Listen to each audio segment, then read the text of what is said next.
It was preparation day, that is, the day before the Sabbath.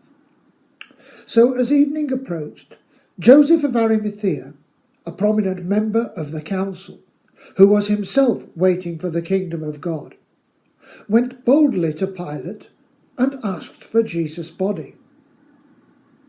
Pilate was surprised to hear that he was already dead.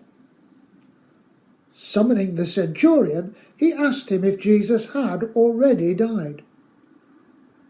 When he learnt from the centurion that it was so, he gave the body to Joseph. So Joseph bought some linen cloth, took down the body, wrapped it in the linen, and placed it in a tomb cut out of rock. Then he rolled a stone against the entrance of the tomb. Mary Magdalene and Mary the mother of Joseph saw where he was laid. This is where the Gospel tells us that Jesus was crucified on a Friday, the day before the Sabbath. The word translated preparation day is, in modern Greek, the normal word for Friday. The law forbade burial on the Sabbath, so Jesus had to be buried quickly. Romans did not normally bother burying those they crucified, but Jewish concerns that bodies should not be left unburied overnight, in a situation where a riot could easily occur, might have made them more ready for Jesus to be buried. It is Joseph of Arimathea who performs this kindness. He is noted as being a member of the Sanhedrin, which meant he was noble and had money. He could therefore manage to secure a meeting with Pilate, and Pilate may well have thought it was wise to do this important person a favour. Mark notes that he was himself waiting for the kingdom of God, which is probably code for saying he was a disciple of Jesus. He would not have followed Jesus around, and may well have kept the matter secret, as Luke tells us, because while the Sanhedrin may have tolerated a few ignorant peasants entertaining odd ideas, the entertaining of those same ideas by one of their own, a person who might have given leadership, would be seen as a much greater threat, possibly one that should not be allowed to survive. But now Jesus had died, it is likely that all assumed his movement would die with him. So Joseph took his courage in his hands and asked Pilate for Jesus' body.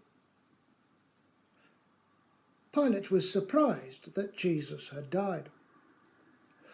Often crucified victims hung for days, slowly dying of hunger, thirst, and suffocation caused by the pressure of the body on the lungs.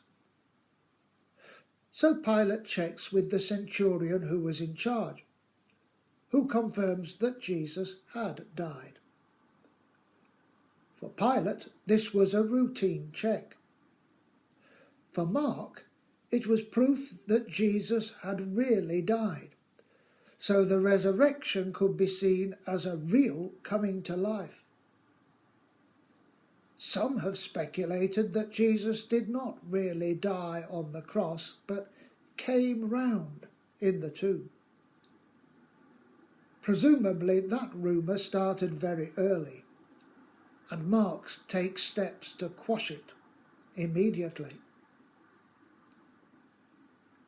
Joseph bought linen cloth, took down the body, and wrapped it in the linen and put it in the tomb he had built for himself and his family. Mark's readers would have remembered the words of the prophet. He was assigned a grave with the wicked and with the rich in his death. Such a tomb as Jesus was buried in could only be afforded by the rich. Then a heavy stone was rolled across the entrance so no one could steal the body. Mark does not mention the concern of the Jewish leaders that the body might be stolen, as Matthew does. But tomb robbing was so frequent, it must have occurred to Joseph to take preventative measures against it. And Mark's specific mention of those measures suggests the early Christian community had needed to answer such charges. Note 2 of the women are still watching.